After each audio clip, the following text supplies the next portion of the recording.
नमस्कार। मेरा नाम रामवीर तंवर है और मेरा इंट्रोडक्शन बड़ा छोटा सा है कि मैं एक छोटे से गांव उत्तर प्रदेश के डाढ़ा गांव में रहता हूं और जो वाटर बॉडीज मारकर जिनको दफन कर दिया गया, मैं उनको वापस से जिंदा करने की कोशिश में लगा हुआ हूं। इन वाटर बॉडीज को आप अपने गांव में या शहर में बहुत अलग अलग नाम से हम सभी जानते हैं, जैसे तालाब है, जोहड़, पोखर, ताल, सरोवर और भी बहुत सारे नाम हमने रखे हैं। महाराष्ट्र में भी बहुत सारे नामों से ये वाटर बॉडीज को जाना जाता है। और इससे ज्यादा इंटरेस्टिंग बात है कि इनके जो बनने की कहानियां हैं। फॉर एग्जाम्पल अगर मैं बात करूं तो भोपाल, मध्य प्रदेश के भोपाल का बड़ा तालाब राजा भोज द्वारा बनवाया गया था और वो सिर्फ इसलिए बनवाया गया कि उनका चर्म रोग ठीक हो सके। किसी ने उनको सजेशन दिया कि अगर आप एक वाटर बॉडी बनवा दें तो आपका जो रोग है वो ठीक हो जाएगा, तो उन्होंने इस तालाब को बनवाया और आज तक पूरा भोपाल इसी से पानी पीता है। दूसरा है जैसलमेर का जशेरी तालाब, जिसको एक देवर ने अपनी भाभी को ताना मारा कि वो कुएं से पानी लेने जाती थी, तो उसने अपने पापा को शिकायत करी जाके और उन्होंने आके उनके गांव में एक नया तालाब बनवा दिया। अभी तक वहां के जैसलमेर के उस गांव के लोगों की प्यास बुझाता है। तीसरा हरियाणा के जींद में बना रानी तालाब, जिसमें कहते हैं कि रानियों के नहाने के लिए वो बनाया गया था और सुरंग से रानियां नहाने आया करती थी। मैं आपको यहाँ सिर्फ 2, 4, 6 एग्जाम्पल दे सकता हूँ, जबकि हमारे गाँव में ऐसे हजारों लाखों वाटर बॉडीज हैं जिनको ऐसे ही मिलजुल कर हमारे पूर्वजों द्वारा बनवाया गया था। और यहाँ तक कि बहुत सारे गांव और शहर जो हमारे हैं उनका नाम भी वाटर बॉडीज की वजह से रखा गया। जैसे अगर मैं एग्जाम्पल दूं तो मध्य प्रदेश का शहडोल जिला है एक। शहडोल का मतलब है सहस्त्र डोल, यानी 1000 तालाबों वाला शहर। हाँ, वो बात अलग है कि अभी वहां पे सिर्फ 50-60 तालाब बचे हैं। दूसरा अमृतसर, वो तो वर्ल्ड फेमस सिटी है। अमृतसर यानी अमृत का सरोवर, वो भी एक वाटर बॉडी की वजह से उसका नाम रखा गया। ऐसे उत्तर प्रदेश के कानपुर में एक जगह है पुखराया, यानी पोखर वाली जगह। ऐसे भी 150 से 200 नाम हैं जो कस्बे, शहरों के, गांवों के, जो वाटर बॉडीज की वजह से रखा गया। और कमाल की बात यह है कि जिन लोगों ने ये वाटर बॉडीज बनाई, जिन लोगों ने तालाब बनाए, उनके पास ना तो आज की तरह बीटेक, एमटेक और पीएचडी जैसी डिग्रियां थी और ना आज की तरह बड़ी बड़ी मशीनें, जेसीबी, पोकलैन। फिर भी ये बिल्कुल परफेक्ट लोकेशन पे बनी है जहाँ पे बारिश का सारा पानी आ सके। और आज जब हमारे घर से इंजीनियर निकलते हैं, हर घर से एक ना एक इंजीनियर है, कोई डॉक्टर है। आज हमारे पास बड़ी बड़ी मशीनें हैं और आज जब सही समय है कि इन वाटर बॉडीज को विकसित करना था, तो या तो आज कचरा डालकर इनको डंपिंग यार्ड बना दिया गया है या इन पर लोगों ने एंक्रोचमेंट करके इनको खत्म कर दिया। और खत्म होने की स्पीड जो है वो इतनी तेज है कि बहुत सारे शहर तो मान लो तालाब मुक्त शहर हो गए हैं। Means there is no water body left in these cities. ऐसे कचरा घर हमें आजकल ये हमारे गांव में कहीं पे भी आपको दिख सकते हैं। बहुत सारी ऐसे शहर भी हैं जहां पे हजारों वाटर बॉडीज थी, लेकिन अभी सिर्फ 2, 4, 6 बची हैं और वो भी हो सकता है अगले 4-5 साल में खत्म हो जाए, वो भी तालाब मुक्त शहर बन जाए। मैं ऐसे ही वाटर बॉडीज को जो डंपिंग यार्ड बन गए हैं उनको रिवाइव करने का हम प्रयास करते हैं। इस काम की असल शुरुआत जो हुई वो जब मैं एक इंजीनियरिंग का स्टूडेंट था, तो मैं खुद भी पढ़ता था और स्कूल के स्टूडेंट्स को भी पढ़ाता था अपने जेब खर्चे के लिए। तो वहां पे हमने कैंपेन की शुरुआत की कि चलो अपने स्टूडेंट लेवल पे हम कैसे गांव में एक छोटा सा अवेयरनेस कैंपेन चला सकते हैं, जो भी हम आजकल स्टूडेंट भी करते हैं कि दीवार पे अच्छे अच्छे मैसेज लिख सकते हैं, वॉल पेंटिंग, पैम्पलेट बांट सकते हैं, उसके बारे में डिस्कस कर सकते हैं। तो that was the only initiative. But बहुत सारे लोग मिलते गए, हमें वॉलंटियर्स मिले, उनकी हेल्प से ये क्लीन ड्राइव्स में चेंज हुआ। हम वीकेंड पे क्लीन ड्राइव करने लगे आसपास के गांवों में जाके। That is the photo when I was खुद भी स्टूडेंट और स्टूडेंट्स को पढ़ाता था। तो हम गांव में जा जाके छोटी छोटी मीटिंग करते थे और इस बारे में टॉपिक करते थे आसपास के गांवों में। लेकिन वो क्लीन ड्राइव्स में बदला और क्लीन ड्राइव से कुछ सालों में वो वाटर बॉडी रिस्टोरेशन में बदल गया, क्योंकि उस तरह के लोग कहते हैं ना, जो आप काम करते हैं आपको उसी तरह के लोग मिलने लगते हैं।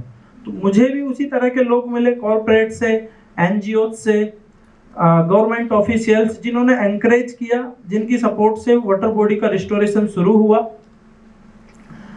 उस समय मैं जॉब कर रहा था और मल्टीनेशनल कंपनी में जॉब थी। मैं भी 8 घंटे की जॉब में 80 बार टाइम देखता था कि कब छुट्टी हो और यहाँ से निकलूं, क्योंकि जॉब की जो टाइमिंग थी वो बड़ी अच्छी थी कि सुबह इसलिए मैंने वो सेलेक्ट भी की थी जॉब कि सुबह 5 बजे से दोपहर 2 बजे तक। उसके बाद मेरे पास पूरा दिन बचता था कि मैं इस तरह की एक्टिविटीज में इन्वॉल्व हो सकूं। फिर मुझे लगा कि दोनों हाथों में लड्डू लेने से कोई फायदा है नहीं, कि आप जॉब भी करते रहो और जो आपका पैशन है आप वो भी करते रहो। तो एक टाइम आया, फिर मैंने एक लड्डू को छोड़ दिया, यानी जॉब को छोड़ दिया और पूरी तरह से ऐसी वाटर बॉडीज को रिस्टोर करने लगे। इन वाटर बॉडीज को हमने लगभग 7 से 8 स्टेप्स में रिवाइव करते हैं। लाइक सबसे पहले पॉन्ड का आइडेंटिफिकेशन, कि तालाब है कहाँ पे, कितना बड़ा है, क्यों वो डंपिंग यार्ड बन गया, क्या रीजंस थे। उसके बाद जल चौपाल की हेल्प से लोगों को एंगेजमेंट, कम्युनिटी एंगेजमेंट, कि हम लोगों से सीख सकें उस वाटर बॉडी के बारे में, हम उनको अपनी एक्सपर्टीज बता सकें और उनकी हेल्प से उसको वाटर बॉडी को फिर से रिवाइव किया जा सके। तीसरा उसका क्लीन अप, जिसमें हमारे पास कुछ एक्सपर्ट मैन पावर भी होती है। हम भी कई बार तालाब में उतर जाते हैं और शुरू में तो खुद को ही उतरना पड़ा, तब लोग उतरते हैं। तो पूरा क्लीन अप, अर्थवर्क, मशीन्स की हेल्प से उसका रिस्टोरेशन, पूरा बंड क्रिएशन। वाटर फिल्ट्रेशन के लिए एक छोटे छोटे चैम्बर्स वहां पे बनाए सीख कर, कि कैसे पानी को ट्रीट किया जा सकता है जो गंदा पानी आ रहा है। उसके बाद लैंडस्केपिंग, चारों तरफ पेड़ लगाना, उसमें डिफरेंट टाइप की ग्रासेस को उगाना ताकि पानी को ट्रीट हो सके। तो इस सारे स्टेप्स में पॉन्ड्स को रिवाइव किया और अभी तक ये सिर्फ गांव के आसपास से शुरू हुआ था और अब ये हरियाणा, पंजाब, राजस्थान, उत्तर प्रदेश, दिल्ली में हम 40 से ज्यादा वाटर बॉडीज को रिवाइव कर चुके हैं। वाटर बॉडी को रिवाइव करना कोई इतना बड़ा रॉकेट साइंस नहीं है, लेकिन सबसे बड़ा चैलेंज है कि उनको कैसे मेंटेन रखा जा सके। क्योंकि मैंने देखा हमारे दिमाग में एक बाय डिफॉल्ट सॉफ्टवेयर इंस्टॉल हो गया है कि कूड़ा वाटर बॉडी में ही फेंकना है। हम उसको एक सिंक होल समझ बैठे हैं कि इसमें कुछ भी फेंको गायब हो जानी है। कुछ गायब नहीं होता है। जिसमें हवा भरी है, एयर है, वो ऊपर तैरता रहेगा। जिसमें जा सकता है सॉलिड, वो नीचे जाके चुपचाप बैठ जाता है और वो हजारों सालों तक, तुम्हें बताइए प्लास्टिक की क्या है, ऐसे ही बैठा रहता है, ऑर्गेनिक डिकम्पोज हो जाता है। हमने देखा नीचे 5-5, 6-6 फीट प्लास्टिक की लेयर निकलती है पानी के नीचे, उसको क्लीन जब करते हैं। तो ऐसी वाटर बॉडीज को रिवाइव करना, उनको मेंटेन करना, उससे ज्यादा चैलेंज है कि मेंटेन कैसे किया जा सके। हालांकि हमने बहुत सारी वाटर बॉडीज को रिवाइव किया, लेकिन वो 2 साल में फिर से डंपिंग यार्ड बन गए।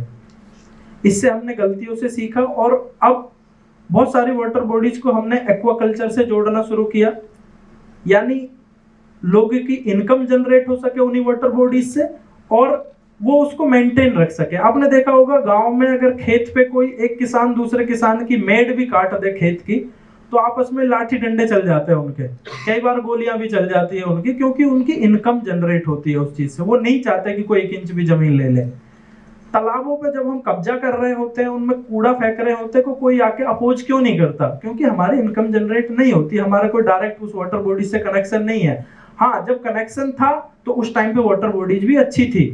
तो इसलिए हमने बहुत सारे फार्मर्स को ट्रेनिंग दिलवाई, lotus farming, fish farming, water nut farming. अभी वो वाटर बॉडी, जो वाटर बॉडीज एक्वाकल्चर से जुड़ गई, लिंक हो गई, वो वाटर बॉडी हमेशा मेंटेन रहने लगी है। एक क्वेश्चन मुझसे हमेशा पूछा जाता है, कितने वाटर बॉडीज को आपने रिवाइव करने का अपने लाइफ में लक्ष्य रखा है? और मुझे हमेशा इस क्वेश्चन का जवाब नहीं देना आता, क्योंकि जब शुरू किया था ना तब कोई ऐसा टारगेट था, ना अब कोई टारगेट है। क्योंकि हाँ, एक बात जरूर है मुझे कि जब तक लोग सहयोग करते रहेंगे, जब तक आप लोगों का सपोर्ट मिलता रहेगा, तब तक मैं भी लगा रहूंगा, क्योंकि मुझे आता है इस काम में मजा। हालांकि मेरे पेरेंट्स को बड़ी एक छोटी सी प्रॉब्लम थी, अभी भी है उनको, कि वो अपने यार रिश्तेदार को बता नहीं पाते उनका लड़का अब क्या करता है। क्योंकि ऐसा किसी को बोले कि लड़का इंजीनियरिंग करके पढ़ाई की हुई है उसने, और अभी झोड़ साफ करता है। झोड़ साफ करना मतलब समाज में एक नाली साफ करने के बराबर समझा जाता है, और कोई भी नहीं कहना चाहेगा कि लड़का इंजीनियरिंग करके नाली साफ करता है। तो वो कुछ और वर्ड्स ढूंढते हैं उसके लिए, मुझे भी सजेशन दे कि ऐसे नहीं, ऐसे बताया करो। क्योंकि समाज में ये काम कोई सम्मानजनक नहीं समझा जाता। हालांकि जितना सम्मान मुझे इस काम ने दिया है, हो सकता है और दुनिया को कोई काम उतना सम्मान ना दे। मैं आज लेक्सिकन माइल इंस्टीट्यूट में हूं। मैं एक ऐसी फैमिली से आता हूं जिसने पहली बार मैंने 10th क्लास से ज्यादा आगे पढ़ाई की है। फिर भी मैं आज बहुत सारे IITs में लेक्चर देने जाता हूं। बहुत सारे बच्चे इटली, कनाडा से भी बच्चे आते हैं इंटर्नशिप करने के लिए कि how to revive Indian ponds. और मैं उनसे भी हमेशा यही बात करता हूं कि आप ये जो इंटर्नशिप कर रहे हैं, आप ये जो नॉलेज ले रहे हैं, आप इसको सिर्फ अच्छे मार्क्स लाने का जरिया ना बनाएं। क्योंकि आज मैंने देखा बहुत सारे बच्चे PhD कर लिए हैं, रहते दिल्ली में हैं, इंग्लैंड की वाटर बॉडी पे PhD कर लिया है, उन्होंने कभी वो वाटर बॉडी देखी ही नहीं है।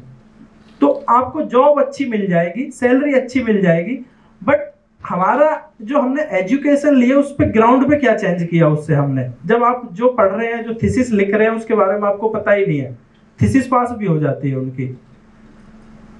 तो ऐसे मैं हमेशा रिक्वेस्ट करता हूं कि आप इसको अपने ग्राउंड लेवल पे क्या चेंज कर सकते हैं उससे करें, तभी मेरी मेहनत भी सफल हो पाएगी। क्योंकि इंडिया में अगले फ्यूचर में अगले 30 साल 40 साल में जो भारत की स्थिति होने वाली है वाटर क्राइसिस को लेके, वो सच में बहुत गंभीर होने वाली है, बहुत बुरी होने वाली है। हो सकता है आपके चारों तरफ पानी भरा हुआ हो और आपको पानी पीने के लिए ना मिले। हो सकता है अभी ये बात मेरी झूठी भी लग सकती है किसी को, या कुछ लोग बाद में मजाक भी उड़ा सकते हैं। क्योंकि जब आज से कुछ साल पहले बहुत सारे एनवायरमेंटलिस्ट थे जो दिल्ली के लिए यही बात करते थे कि दिल्ली में एक दिन सांस लेना भारी हो जाएगा, तब भी हम लोग हंसते थे। और आज सर्दियों में दिल्ली की जो हालत हो जाती है, लोग डबल मास्क लगाते हैं, कहते हैं कि अगर दिल्ली में बिना मास्क के अगर आप जी रहे हैं सर्दियों में, जनवरी के महीने में, तो आप बिना स्मोकिंग करे भी 17 सिगरेट पी जाते हैं। तो और भारत में वाटर बॉडीज की जो किलिंग हमने की है, उनको जो बर्बाद हमने किया, उसका रिजल्ट भी हमारे सामने आने लगा है। आज बहुत सारे ऊंची बिल्डिंग वाले शहर हैं जिसमें 1 लीटर पानी 20 से 50 रुपए का आता है, लेकिन अगर उसमें थोड़ी सी बारिश पड़ जाए तो वही बाढ़ जैसे हालात हो जाते हैं कि फ्लड आ गई। अगले दिन अखबार में आता है सोसाइटी बनी तालाब, लोग तैरने को हुए मजबूर। और अगर हो सकता है अगर उस बिल्डिंग का थोड़ा सा हिस्ट्री निकालें तो हो सकता है वो वाटर बॉडी के ऊपर बनाई गई हो, वो बिल्डिंग ही तालाब के ऊपर बनी हो। तो तालाब वहां नहीं बनेगा तो कहां बनेगा? तालाब अपनी लोकेशन पे है, बिल्डिंग गलत है। और ये बिल्डिंग ऐसे नहीं बनी है, हम खुद ने जो PhD करके हम गए हैं उन्होंने ही बनाई है। ये कुछ एग्जाम्पल्स आप देख सकते हैं कि बिफोर आफ्टर किस तरह से हमने वाटर बॉडीज को रिवाइव किया है। अभी दिल्ली का एक एग्जाम्पल दूंगा कि 40 साल पहले तक एक पॉन्ड था, लेकिन IIT के इंजीनियर्स ने उसको पार्क में कन्वर्ट करके अच्छा उसके ऊपर ओपन जिम, पार्क, टाइल्स ये सब लगा दिया। 40 साल बाद जब रिसर्च हुआ कि ग्राउंड वाटर डिप्लीशन इतना क्यों है, रिसर्च पे फिर से करोड़ों रुपए खर्च हुए, जिसको मैं फ्री में बता सकता हूं कि वाटर बॉडी को रिवाइव करिए, प्रॉब्लम सॉल्व हो जाएगी। उसके लिए करोड़ रुपए खर्च हुए और रिजल्ट आया कि वाटर बॉडी रिवाइव होना चाहिए। उसको 40 साल बाद हमने फिर से रिवाइव किया है।